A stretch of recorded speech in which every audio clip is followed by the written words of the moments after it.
My guest this morning is Dr. Emily Grant DeCarlo, all down in Virginia. And I know exactly where she is because my dad is from Virginia. He's from South Boston, Virginia, and I pass those Hopewell signs whenever I go through heading off to South Boston. But in any event, Emily DeCarlo, first and foremost, is a child of God. She was told at a very young age that she was going to be used greatly by God, and her eyes are witnessing it.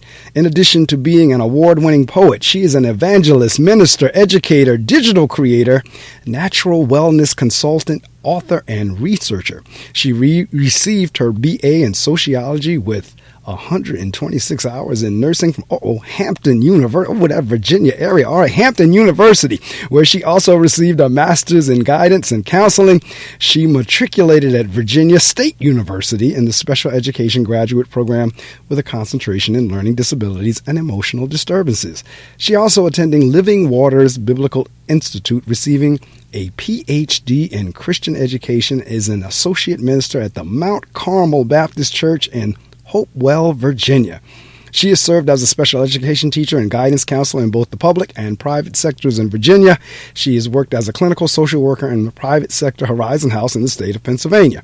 She is in the process of developing a center using the house her father built and that she was born in called Truth House, quote unquote, to address the issues of homelessness and offer on-site and off-site case management services. She is the founder of the Grant DeCarlo Institute for the Healing Arts, a holistic wellness enterprise offering courses such as concepts in healing, personal confidence development, holistic diabetes education, condensed course in wellness, handcrafted natural products such as soaps, lotions, and an original perfume consisting of ancient essential oils and services such as herbal facials, herbal foot baths, and body stretching and managed range of motion exercises, and DeCarlo's developmental systems, in which she advocates for the needs and rights of special needs students and their families, and assists special education teachers with writing IEPs.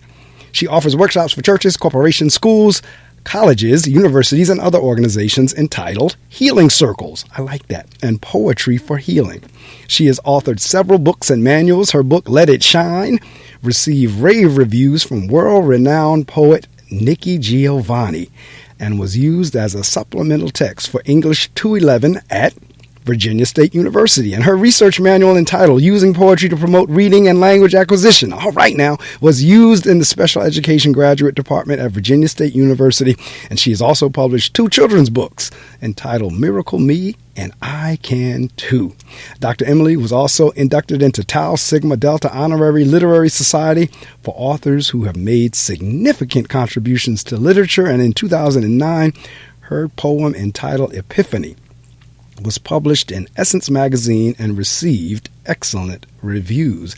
Ladies and gentlemen, for in my Reading Circle listening audience, let us welcome to the Reading Circle microphones Dr. Emily Grant DeCarlo. Dr. DeCarlo, good morning. Good morning. I am so blessed for you to receive me on your wonderful state-of-the-art show. It is just a privilege to be here and an honor to just be in your presence spiritually. It is very exhilarating, like Dr. Robert Schuller used to say, exhilarating. Well, thank you. And thank God. And you're right. I remember Dr. Schuller saying that. You're right. Well, again, thank God and thank you, because as I said, as I was sharing with you before we went on the air, I could not do what I do without the power of God. I'm kind of like that Energizer bunny for Energizer battery. Well, God is my Energizer, and I'm kind of like that little bunny, but I couldn't do what I do without him. I have no problem acknowledging that. As much as I may love the accolades and all that, the truth be told, if it were not for God, it would not be me. Yes.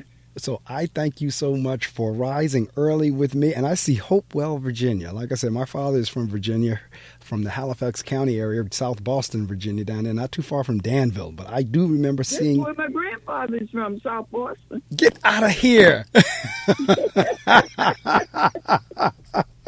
Yeah. One of my grandfathers on my father's side. Well, that's where my dad is from. I spent many summers down there in South Boston. Many summers. I mean, I would go down there around this time, around 4th of July, and come back around Labor Day. So, and I had a ball. Every year I'd go down there. They called me City Boy. I was the City Boy when I went down there. But but I had many wonderful summers down there with my cousins and my uncles and my aunts, and so I knew. I was a few weeks ago. I was talking about. I remember as kids we used to write letters back and forth to each other, and I remember to this day that zip code 24592. Oh my goodness! Outstanding. So I'm looking here at Hampton University, Virginia State, all schools that I love. I even see Nikki Giovanni years ago, back in 2010, 2011, 2009, somewhere around there. I had Nikki Giovanni on the show. I had a whole bunch of fun with her on the show because this is going back to around 2008, I think, somewhere around in that time frame. I think because President Obama had just gotten elected, and it was like a few months after, a year or so after his election, that Nikki Giovanni appeared on the show. So when I saw that in your bio, I was like, okay. And I'm looking at Virginia. I said, we have a lot in common. So I'm really looking forward to this interview. And my first question I usually kind of ask Dr. DeCarlo is, where did the interest and the love and the passion for what it is that you do, where did that start? It started as a little girl. I was well, I say this, some people will think this is strange, but I was blessed with a lot of trials growing up, a whole lot of them. But I had a beautiful family. You know how people often tell their broken stories? Right. And what happened? Well, when I was young, I had polio, and my grandmother took care of me. I was with my grandmother, granddaddy, and my dad. And so we lived in Hopewell. My two brothers were there because my dad took us, and we went to live with grandma. And what a grandma she was. So when I was younger, I started writing because I was in a lot. And I had to have a lot of operations. So that was my outlet, writing and thinking and reading. So I did all of that. And as I progressed, I was also able to do things with my grandmother. She taught me natural healing. She used a lot of those strategies to empower me physically and prepare me so that I could endure the operations that I had to have. I had 3 by the time I think I was about 13. Wow. And they had to operate on my spine and then another operation.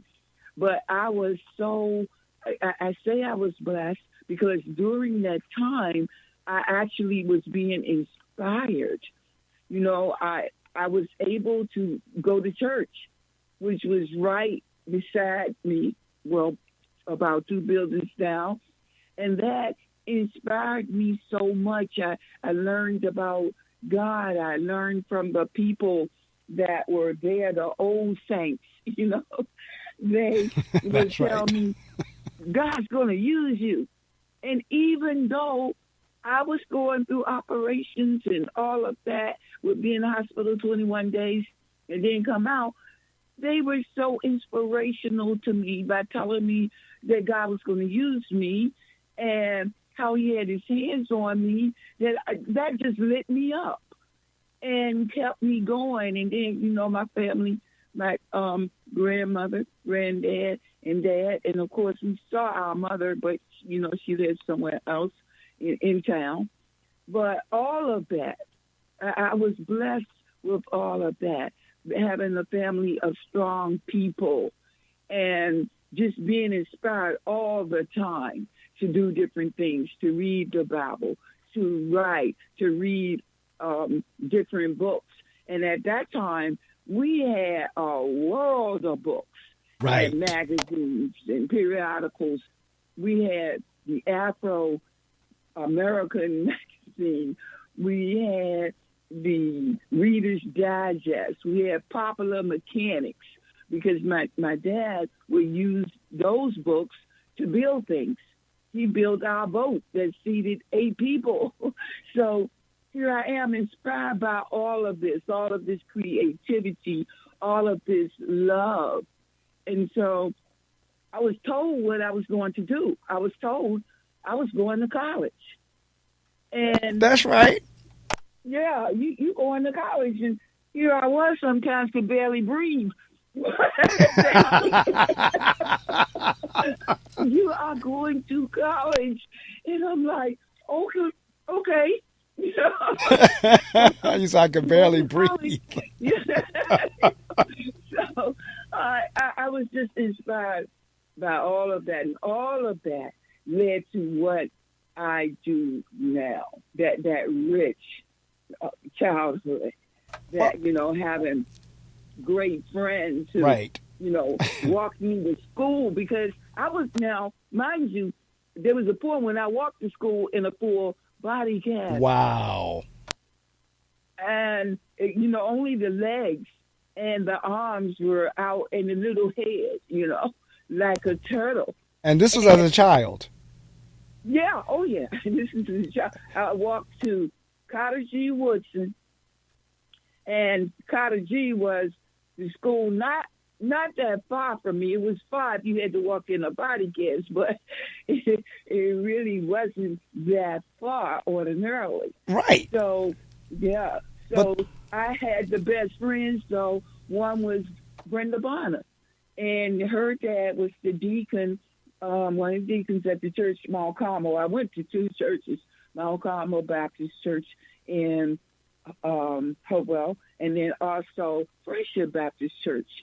But in answer, getting back to the core question, what inspired me to do all of these things, that rich and yet challenging childhood. And see, again, I find that fascinating because just the way you worded it, you said I was blessed with trials. As a child, I was blessed with trials. I was blessed with trouble. And immediately my mind went to John 16:33, whenever he says, I have told you these things so that in me you have peace. In this world you will have. It didn't say maybe have. It says you will have trouble, but take heart. I have overcome the world. And I was talking about that earlier as I was playing the gospel music, the various songs, like Reverend Timothy writes, trouble don't last always. We were talking about shake yourself loose. We were talking about other things. And at the end of the day, and that's what I was saying a couple minutes ago with Prince, where he says this thing called life. At the end of the day, we are not going to get out of life without trouble. The question is, how do you process, receive it, and move with it? Do you let it take you out? Or in your case, do you let it inspire you? Because what I heard you say that as a child, and children, and this is why I was asking when you said you had to walk in that bodysuit as a child, and I keep hearing you say that you had some great friends, but were there kids that teased you for being in the bodysuit at all, or did all of them understand? Of course. Right. Of course. They would say some funny things, because I did look funny, like a little turtle. And it would be funny to me. But see, even that, okay, just listen to what you said here in terms of, and like I said, as a wordsmith, as a word person, and I saw that in your bio as well. I hang on folks' words. So listen how you said it was funny to me, because you could have received that in a totally different way. It could have made you depressed. It could have made you down. It could have made you angry. It could have made you bitter. But you said, no, I took it as funny, because I did look like a little turtle. Now, turtles are one of my favorite. I mean, I have 4 little baby turtles at home. That's the only pets I've ever had has been turtles and fish. I've never had dogs, never had cats, never had anything. The only pets I've ever had. So I have 4 little hatchling turtles at home that they're in their little turtle bowl. But the perspective was, it was funny. So because of that, you didn't get angry with them. And the reason I asked that question, Dr. DeCarlo, is because I'm the principal of a school when I'm not doing radio, and I work with kids every day. And I know how cruel kids can be to each other. Oh, yes. I mean, I got called other names, too. One of them, well, that wasn't really because of the cast, but they called one boy, he would call me Space Moose because he said my eyes were big. So he put the space onto the moose. I mean, that's inventive. And that was funny because I could envision, I had very vivid imagination. So I could envision this moose with a space hat on Right. and big eyes. That was funny to me, because of my imagination. And I would just laugh. And I had another boy, he would call me Frankenstein monster because both arms were swinging by my side as I walked. So And I guess the fascinating thing for me is that you didn't take it personally. it was funny. It was Right. funny. And see, the thing, when your body isn't really working, you can't hardly move, your mobility is reduced. You are just trying to live, and you are not. It's a whole different world, or it was for me, Correct. because my brain would be operating, imagining all of these things. So that was working. So if somebody said something to me, I could see it. And seeing this Frankenstein monster, it was funny, with arms swinging, screws in the head, it just was, it was funny. No, I mean, seriously, God bless you, and God did bless you to have that kind of outlook. Because like I said, it could have went another way. It could have been the fact that they were calling you those different names could have made you angry and bitter and made you want to give up. But apparently it did the reverse. If anything, it inspired you to want to do it. You saw it as funny. It increased your imagination, of which you need for all the different things that is in your bio. Yes. And then I had a grandmother would say all of these things to me, like if I would meet a challenge, she would say to me, "Oh, you can do that." Because when I was a child, I used to sit on dead cows and eat my lunch. Wow. And I would be like, what? Wow. I could envision her sitting on a dead cow with a sandwich. But I mean, think about in terms of our ancestry, your abs of what they had to go through compared with what, whatever we go through. And she's sharing with you, well, you know what? I'm eating lunch on a dead. Now that is a visual for you. I'm sitting here visualizing that myself. Like you're eating lunch on a dead animal. Wow. But that's what, as we came up. Yes. I mean, if that isn't fortitude, I don't know what is. And she would tell me all of those stories, and they were amazing stories, things that she did growing up as a child, a baby, out here working on the farm. And she had very interesting history too. But for some reason, she would not really tell all of it. It would later be my aunt telling me these stories of my grandma. She would tell me those stories of String sitting on the dead cow eating, but my aunt told me her history. It was amazing. Well, this is the thing. Think about this for a minute. Think about what you just said about your grandmother having to eat her lunch on a dead cow, and now you all the way up with a PhD. Oh, wow. Wow. Exactly. That's how good God is. I mean, to go from my grandmother ate lunch on a dead cow, probably because she was out there working or either in the field or what have you. I don't know. Right. So think about that, all the way from my grandmother eating lunch on a dead cow to me having a PhD. Wow. Well, thank you for that. You just blessed me. I wanted to do what they wanted me to do, and what they wanted me to do became what I wanted to do. Absolutely. I am, God willing, next year, and people have been bugging me and encouraging me and really pushing me to pursue my doctorate for the longest. And I've been like, no, I'm not ready yet. No, I'm not ready yet. No. And so finally I said, you know what? I started the process. I will start, God willing, next summer in the cohort 2023. But I told folks, I'm not necessarily looking for folks to call me doctor, but it's kind of similar to what you just said. My grandmother got as far as 5th grade. and she was able to make it with God's help. And so my thinking is, you know what? I want to be able to say exactly what I just said to you. I want to say I come from ancestry, or my grandmother only got to the 5th grade, but look at me now here with a doctorate. And so I'm saying all that in other words to say, one, how far we've come as a people, even though, folks are trying to set us backwards and turn the clock around. But at the end of the day, God has been good to us. And, like I said, I want to be just like you said. Look, I came from a grandmother who had to eat her lunch on a dead cow. And here I am going to Virginia State and Hampton and so forth and so on, and with a PhD. And so it's, again, just a testament of what God can do. And in your story, you're talking about a major illness, because somebody out here need to hear this about overcoming, that in spite of whatever is thrown your way, depending on your mindset, you can overcome it. Yes, that's it right there. It's not what comes to you, it's what you go through. Because anything can come to you, but I know personally that you can get through it. And I was on another show, and that was the title of it. What was it? If it comes to you, you can get through it, or something like that.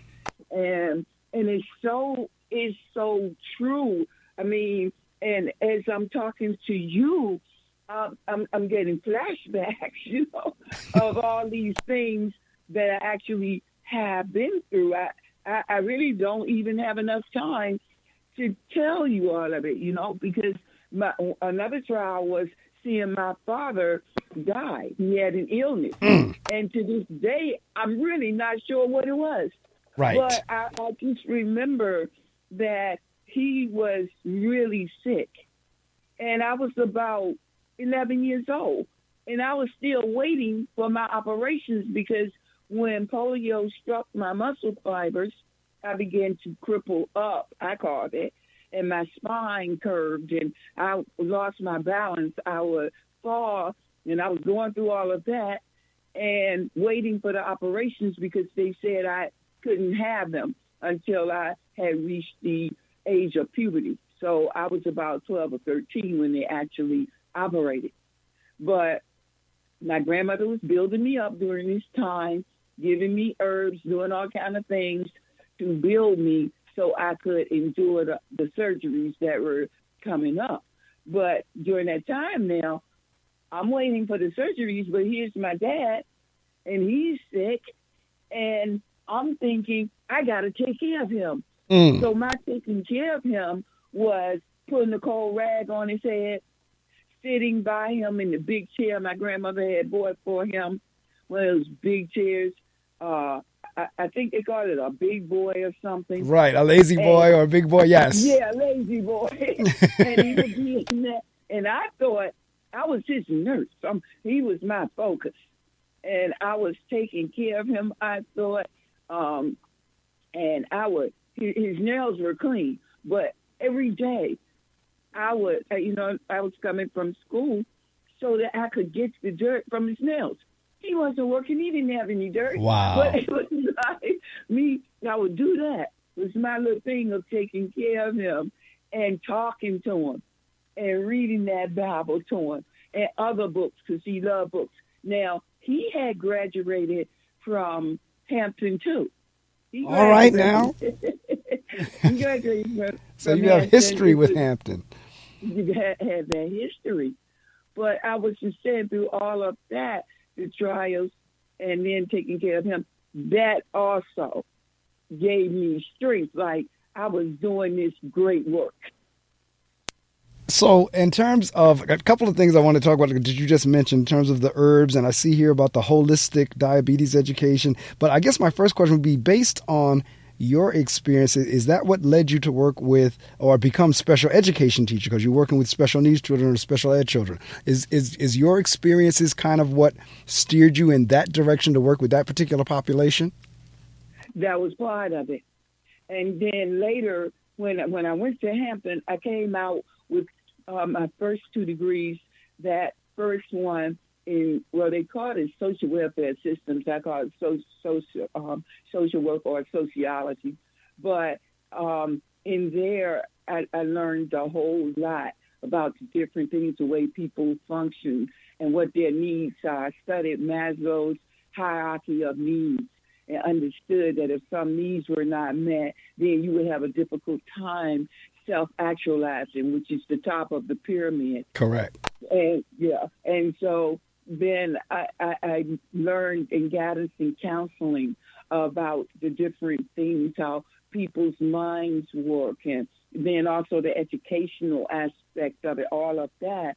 And my first job right out of college in my 20s was as a guidance counselor at Lancaster High School in Lancaster, Virginia. And I encountered all kinds of kids. Some of my students were special ed students. So I worked for years. I got all of that training and experience. So I ended up working also at Virginia State. I had a vast array of experiences and, opportunities to work with different populations.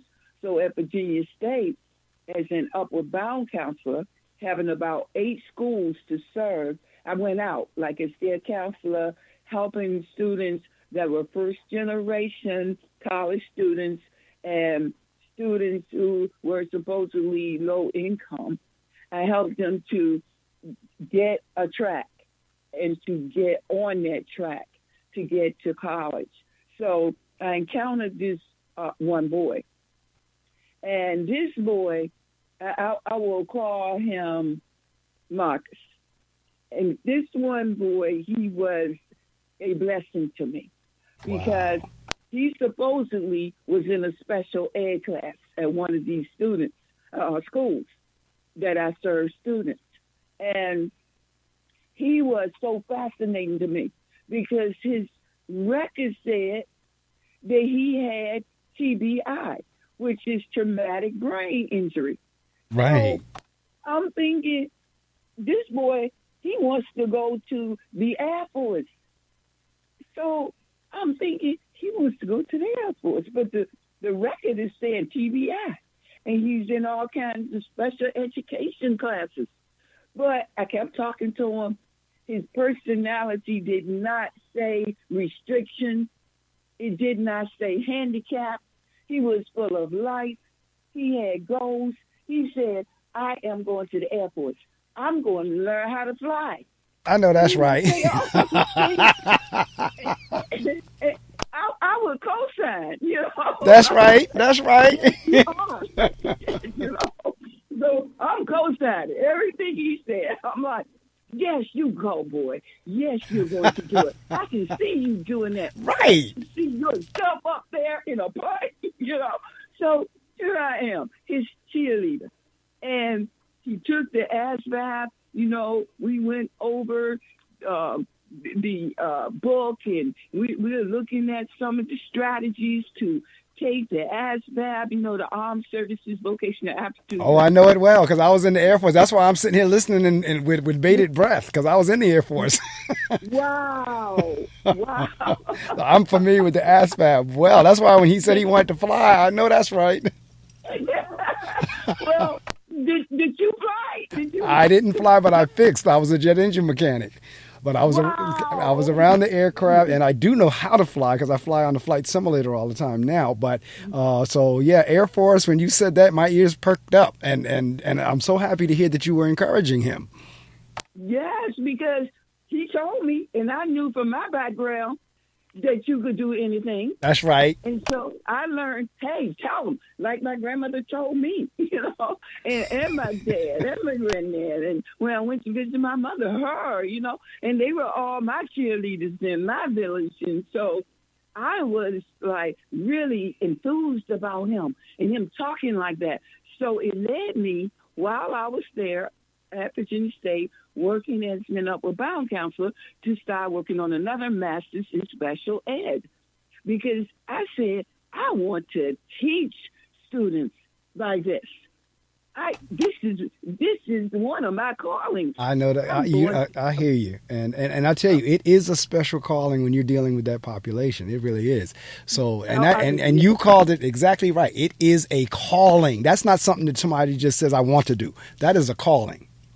Yes, it's a calling. And so I enrolled at Virginia State in their special ed graduate program, and I was just all into it. Feet and toes and hands and fingers, head, everything into this. So because I want to learn everything about it, because I know I've worked with this one student and I saw what he could do, and now I was gung-ho, just all in it. So I went on to work at that, and let me tell you another challenge that came up in working on that master's in special ed. And I went on. After that, it was 1996, and the thing of it, get this now, I was not able to walk across that stage. I had 36 hours, and I was always now researching, and I love research.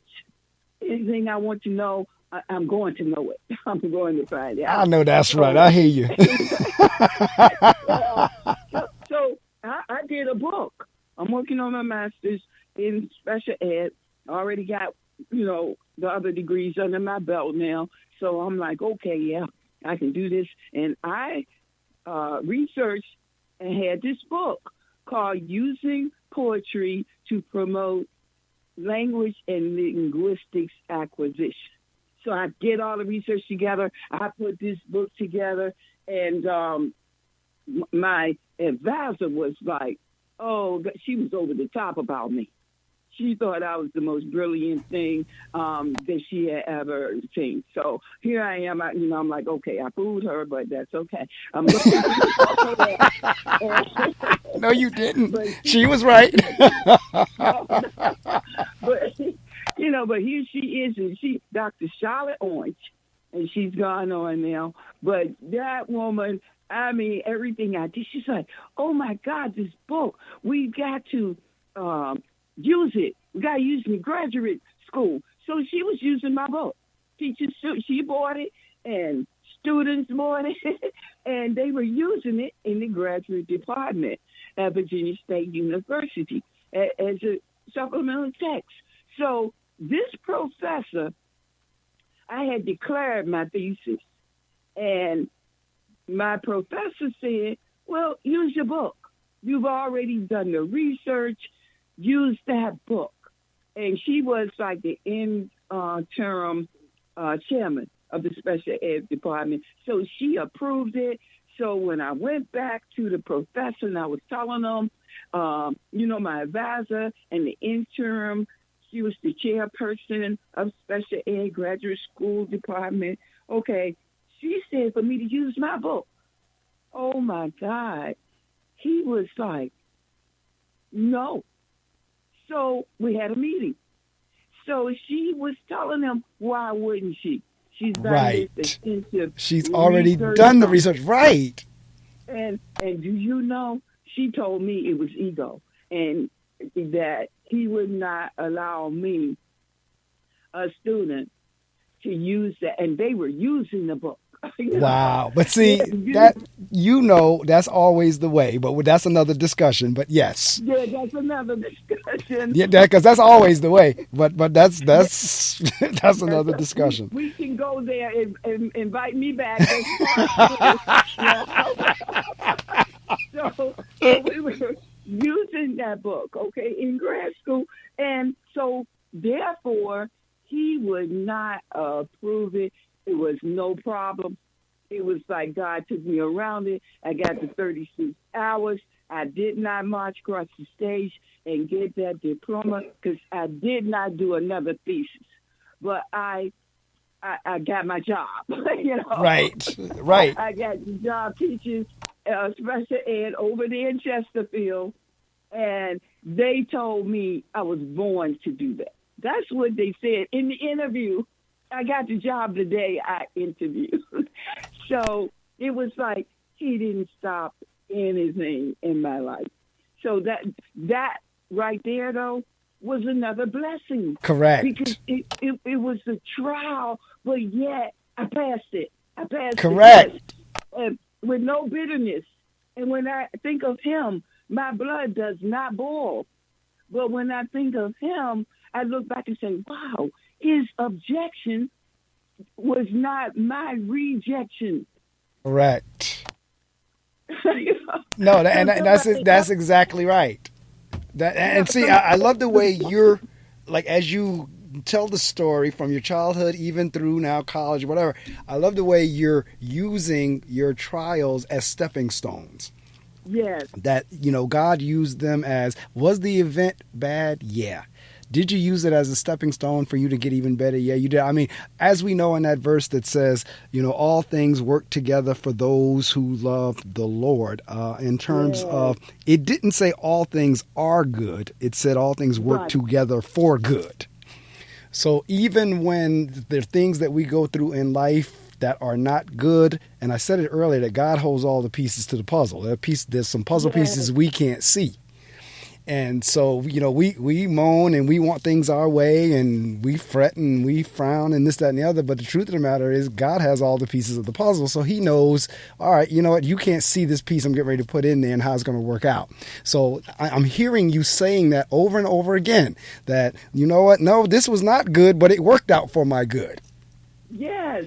Hey, can you wait a minute? Because you got to hold my mule. I got to tell my mule.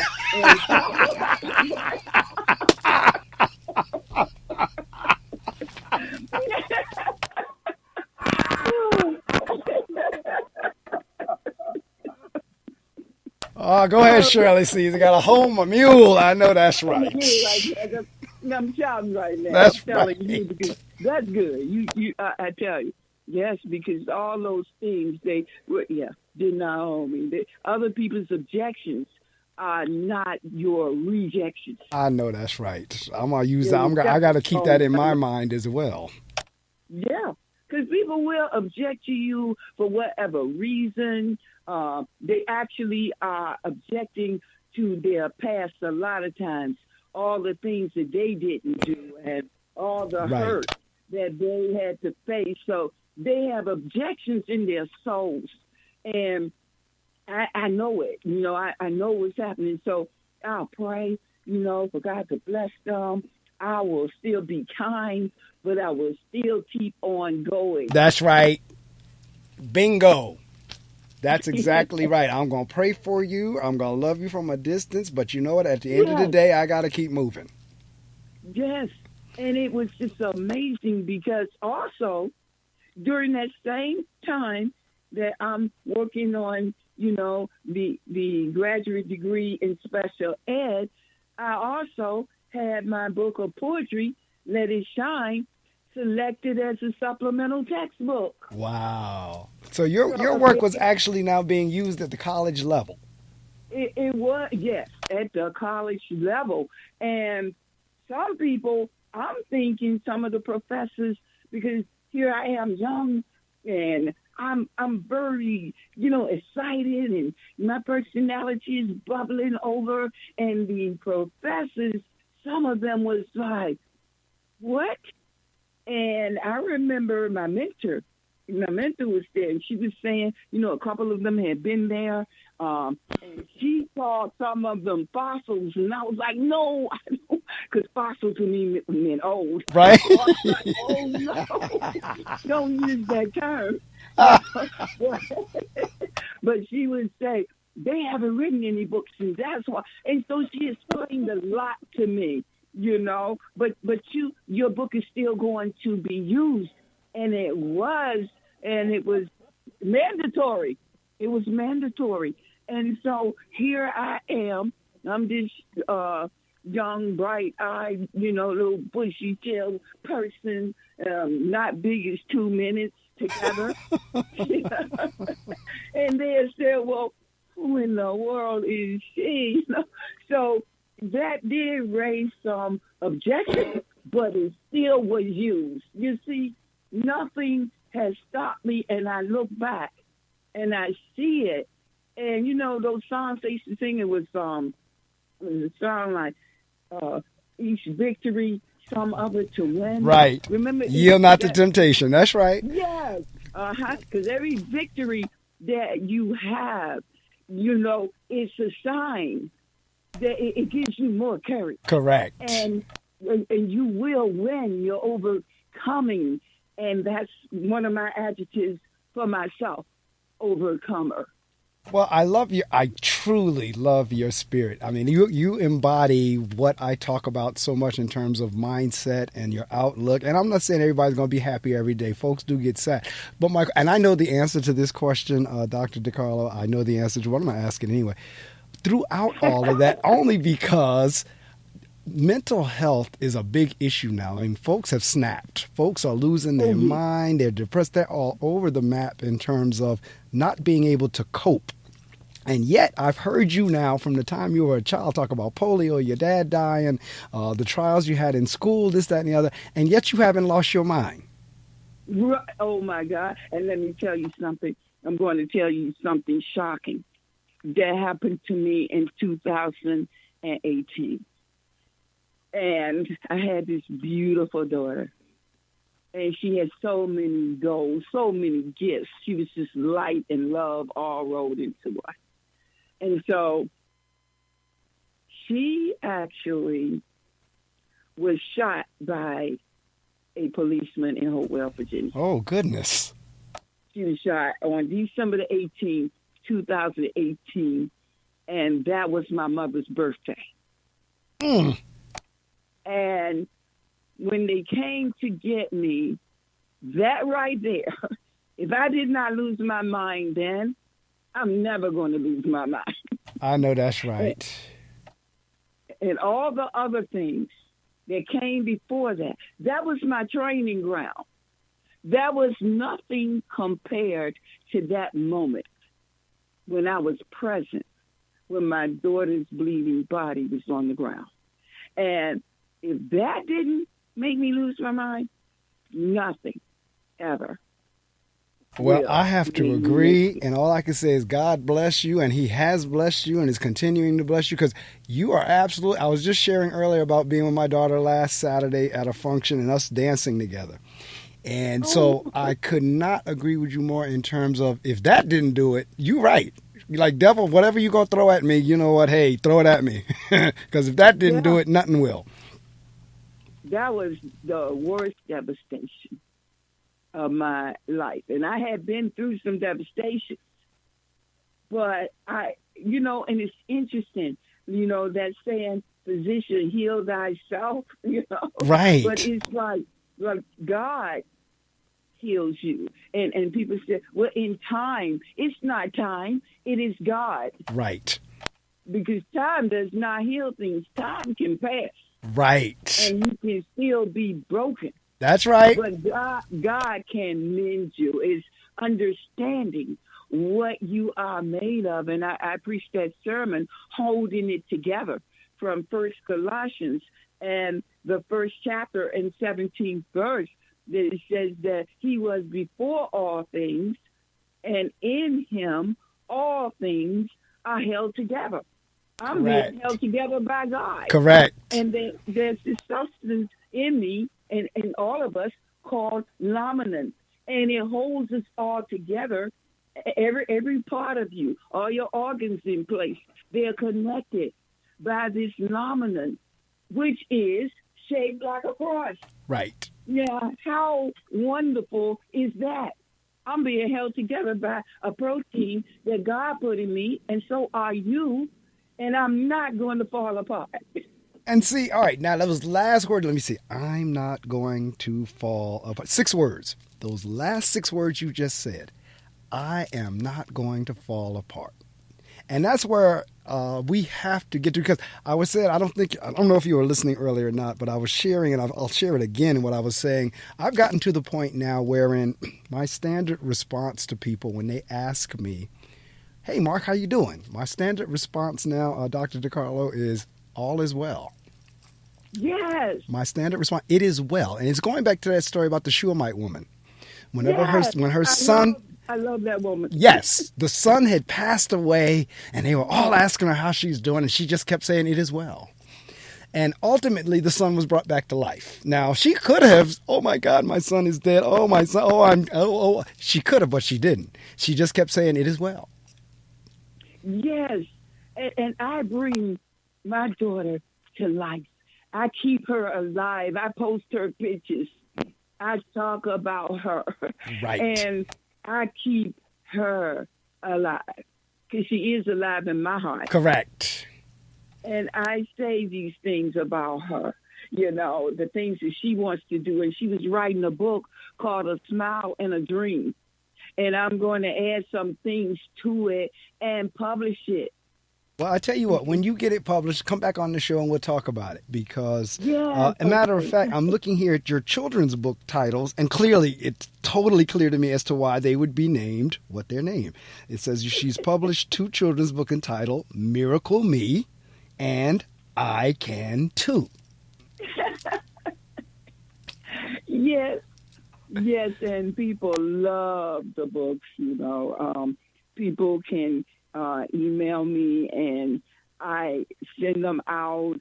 I deliver them, and I have grown folks who love my books. One lady, she bought 8 at one time, and I said, "How many grandchildren do you have?" Because she was saying, she was talking about her grandchildren, and she said, "No, some of these are for my sisters." And then I got another one for I got a niece, a great niece, and she's graduating from high school, and I want her to have this book. And it reminded me of Dr. Seuss, what I had said. I want my children's books to be like Dr. Seuss's books, because one of my principals would read the places you would go. Right. To the kids over the intercom. And this is high school I was working in. That's right. Yeah, by Dr. Seuss. And I said, I want my book to be all over the nation. I know, like that's right. And if you keep speaking it, if it hasn't already happened, it will. But going back to, in terms of, like, if the title is saying, in terms of Miracle Me and I Can Too, I'm going back to the story you said about the young man that was labeled, that said he was going to the Air Force. Because this is what I understand the special ed population, and yes, many of them are exactly what their diagnosis is, but some of them are not. Some of them are mislabeled. And generally what tends to happen, particularly with African-American boys, we get mislabeled quicker than any other population. So for that young man to say, "You know what, I don't care what label you put on me, I'm going to the Air Force," and for you to be now his cheerleader to say, "Yes, you can. If that's what you want, yes, you can do it." And so you weren't there, because I tell people all the time, and since you were a guidance counselor, you'll appreciate what I'm about to say. I tell my guidance counselor, in every building I've ever worked in, every guidance counselor and teacher for that matter I've ever worked with, I said, if I ever hear that a child come to me and say that you said they are not college material, I'm going after your license. That was one of the fights of my life. I went into guidance, my first job, and here I am, young, and this real old guidance counselor.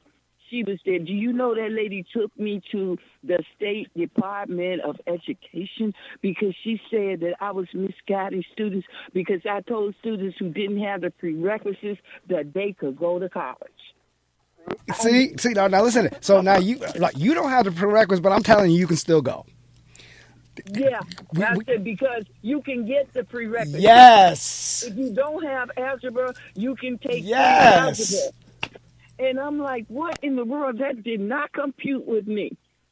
And I said, there's no way you should be able to tell children this. But that's why they had hired me.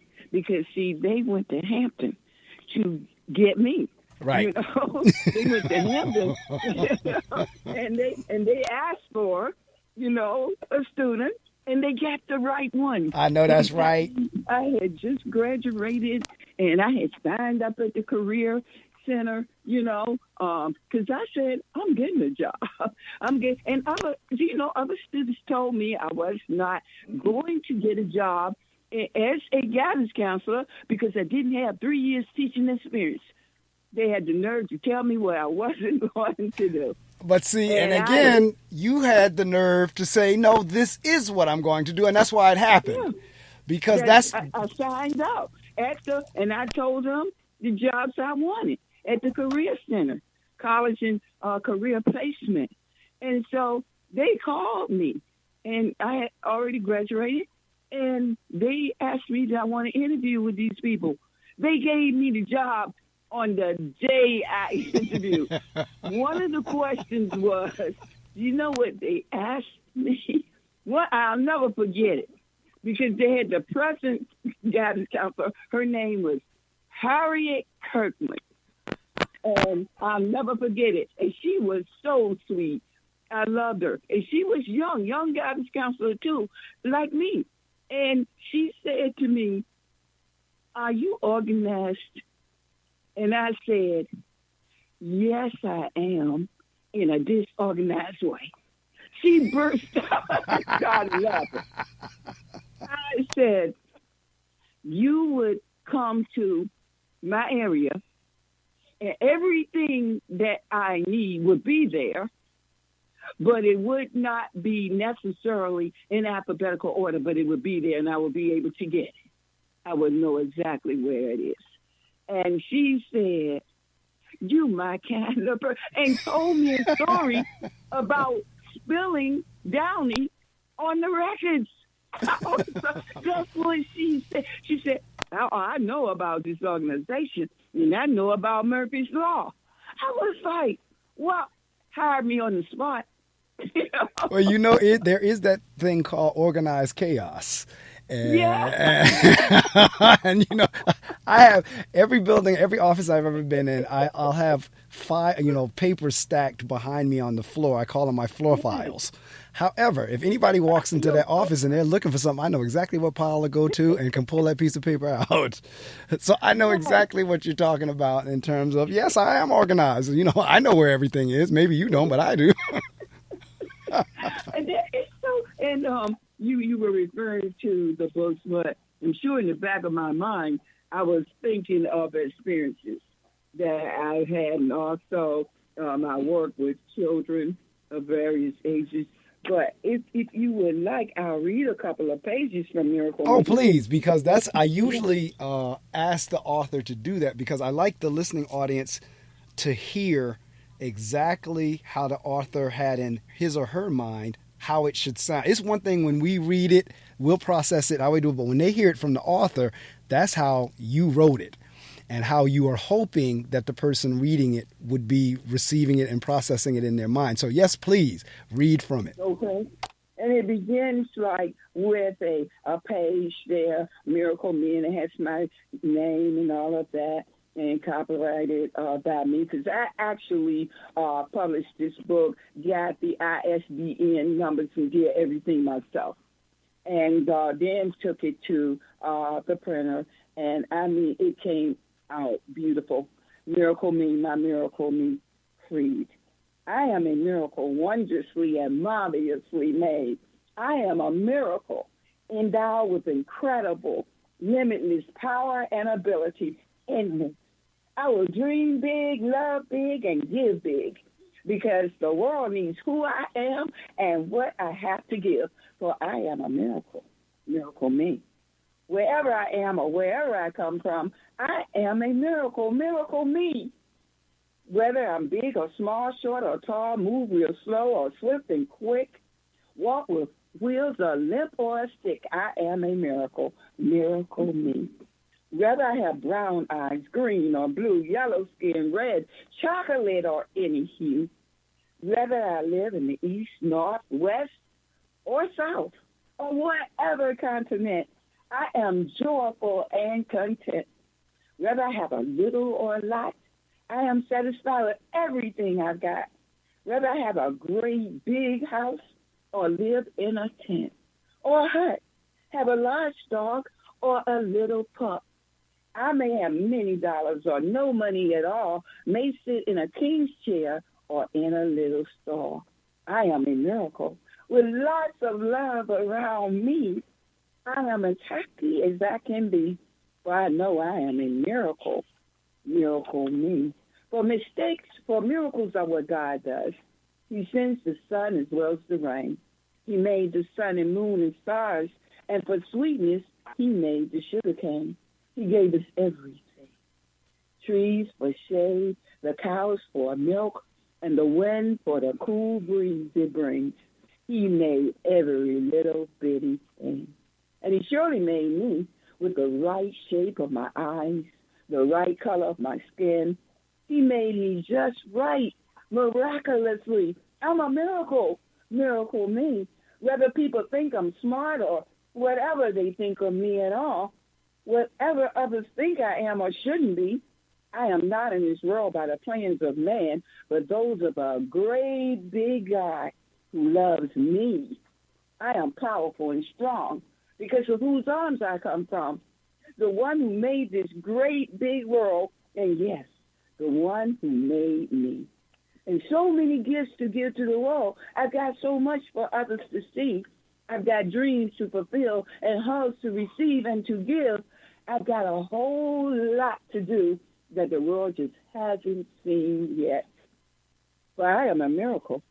You will see miracle me. And you know, so we were in a club. Instead of clapping hands, we would snap our fingers because that's a reading. So we snap fingers. So I'm snapping my fingers now. You know, at the end of the reading. But that is outstanding, and I'll tell you for a couple of different reasons. One is going back to, again, you being the encourager and the cheerleader, and even talking about being a guidance counselor, saying, you know, they didn't have the requirements, yada, yada, yada. So many of our kids are not affirmed or do not hear anything good about them at home.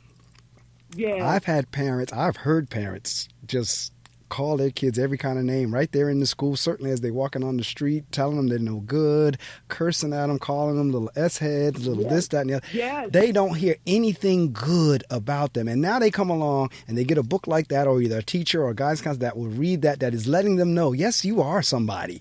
You are a miracle. Now, going back, and if we start getting into biology and all that, in terms of whenever we're created, in terms of the sperm cell and the egg and whatever, do you know it has to be like billions of sperm cells before one finally reaches that egg? So that one cell that finally reaches that egg is a miracle. That is exactly what it is. Do you know, now you're on a poem I wrote, You Are a Miracle. And I talk about that, how I took one cell from the mom and one from the dad. Correct. And how at 3 days old, you had become 16 cells. I have a poem. Right.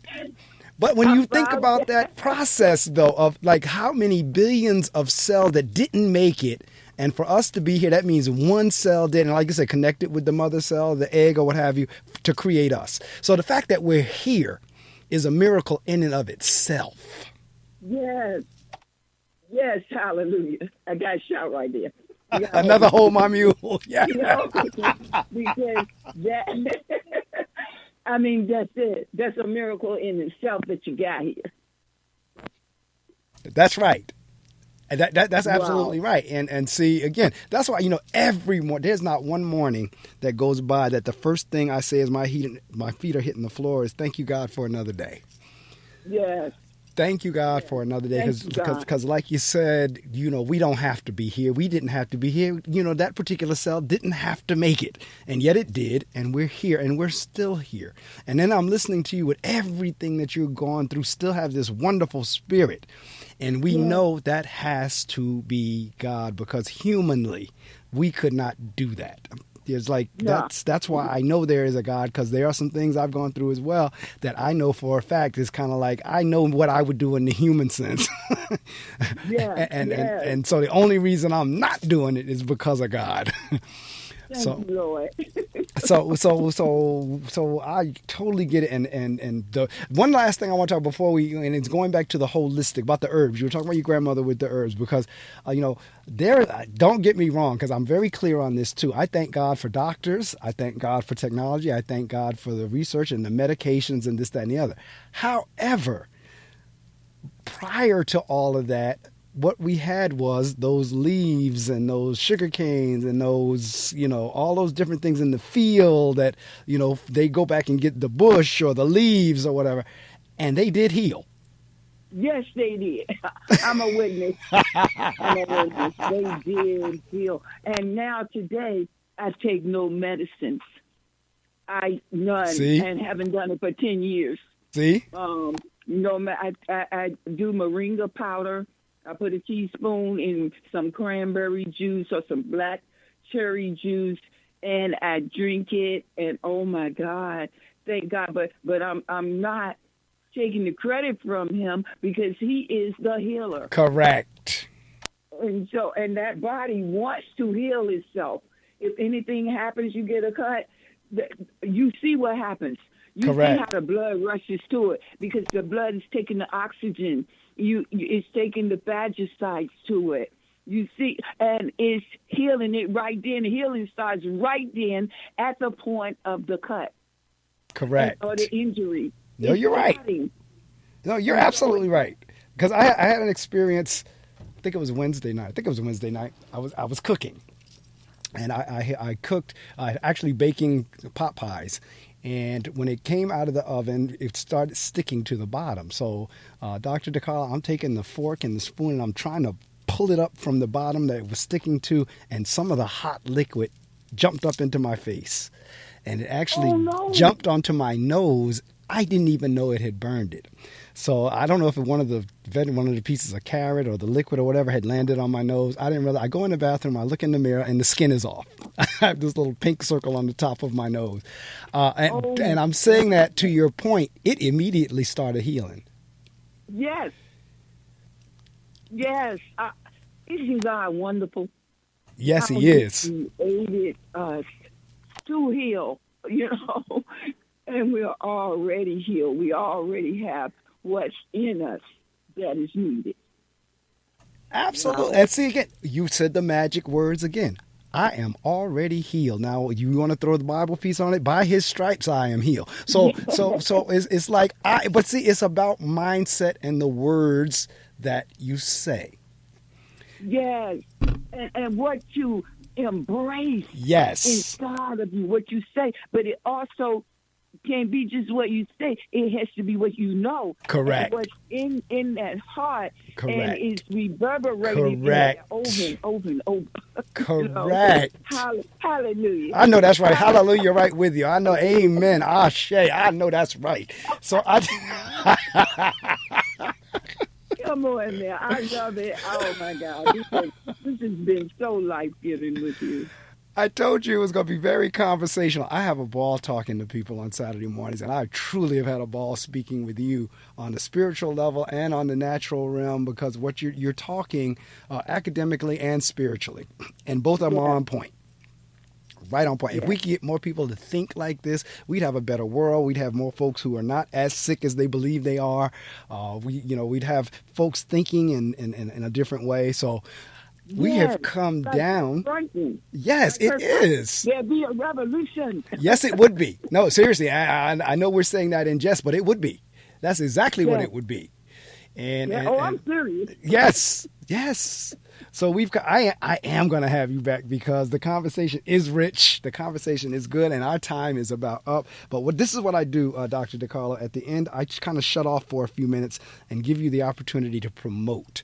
So you have the opportunity now. You want to promote your books, if you have a website or contact information, if you want to shout anybody out, anything you want to do over the next couple minutes. The only thing you cannot do is say a dollar amount. Anything short of promoting a dollar amount, I'm going to turn the mic off, and it's your opportunity to kind of close out and promote. So I'm going to shut the mic off now, and you can promote away. Oh, wow, this is beautiful. I am just so encouraged. I'm inspired by being here. I want you all to contact me. You can contact me at Emily DeCarlo Blessed at gmail.com. That is my first and last name together with the word blessed, BLESSED. Let me go back to Emily, EMILY, DeCarlo, DECARLO, Blessed, BLESSED @gmail.com. Emily DeCarlo Bless @gmail.com. You can put books in the subject so I will know. It will alert me that you want to know about my books. You can put healing in there. I am available for workshops on healing.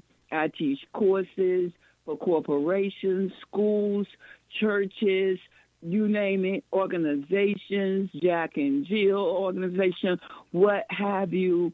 I am available. I will talk with you, and you can contract me to do the teachings, to do poetry for healing. That's one of my courses. Also, self-confidence building, both spiritually and naturally. It is so important that all of us learn who we are, learn that because of who we are, and we are all children of God, that we can excel, whatever excelling means to you. What does that mean? And we explore it so that we can move. I have a Facebook page.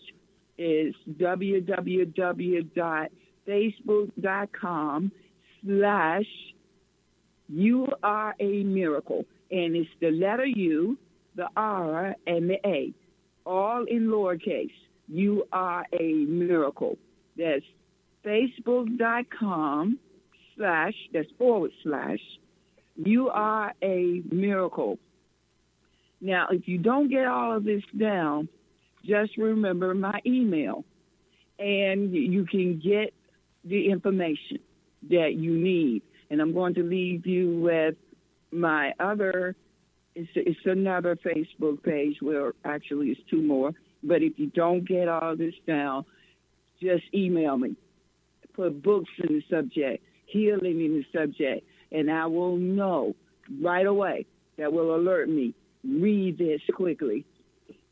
I want to tell you the Facebook page for the other book, the I Can Too, is facebook.com, and you know the www.facebook.com, All Children Can.